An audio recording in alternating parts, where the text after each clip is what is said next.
You're in this showbiz world, you've worked with all these amazing people, and yet you don't seem that bothered by it. Like, when you were nominated for an Oscar, did you go? Yes, but I reckon I was the only person in the limousine going to the Oscars with sandwiches. Oh, yeah. I just thought, hang on, apparently it's a really long journey to the Oscars. And so I said, right, we've got to have sandwiches. I couldn't make the bread, but I thought, oh, OK. So there was myself and Jim and my daughter, and I actually had a mate with me, and I ordered these sandwiches, and we had them. I said, right, well, let's get the sandwiches out now, because it's taking ages and ages. So, and sandwiches, we're here.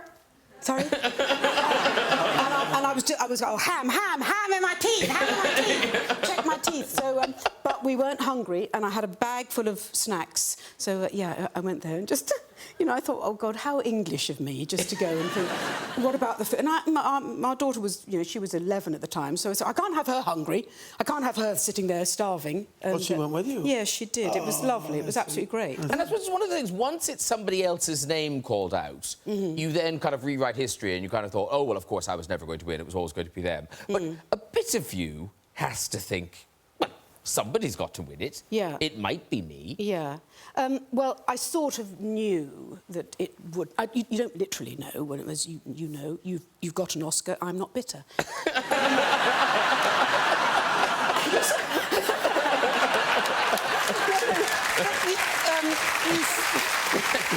But talk them down. Talk it down. No. Stupid Oscars. Oh, for goodness sake. But, you know, my film was quite a contentious film. You know, I played an abortionist, so that was a difficult subject for a lot of people, funnily enough. So, and Hilary Swank got the Oscar that year for $1 Million Baby, which was brilliant. And then I did a film with her later that year. So, you know, I could look at her. And I stopped myself saying, it should have been me! I stopped myself.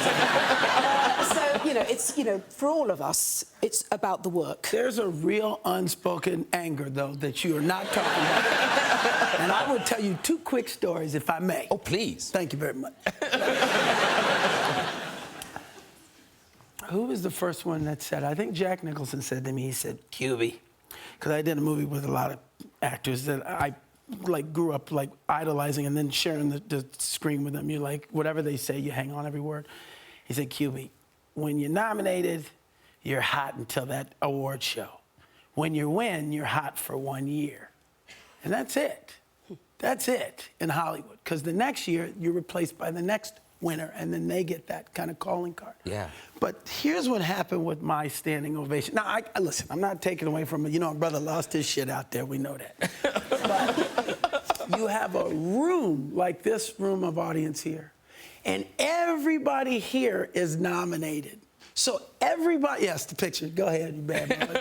Everybody here thinks they could win. So potentially we have a room full of winners. Yeah. I walk out, I lose my mind, everybody's like, that's me! Yes, in about 2 minutes. By the end of the show, you have a room full of losers with a small group of winners, still happy. Everybody else is like, you. All I want to do is hear, and the best film is, yes, great, let's get the fuck out of here. That's what it is. That's what it is. That's what it is.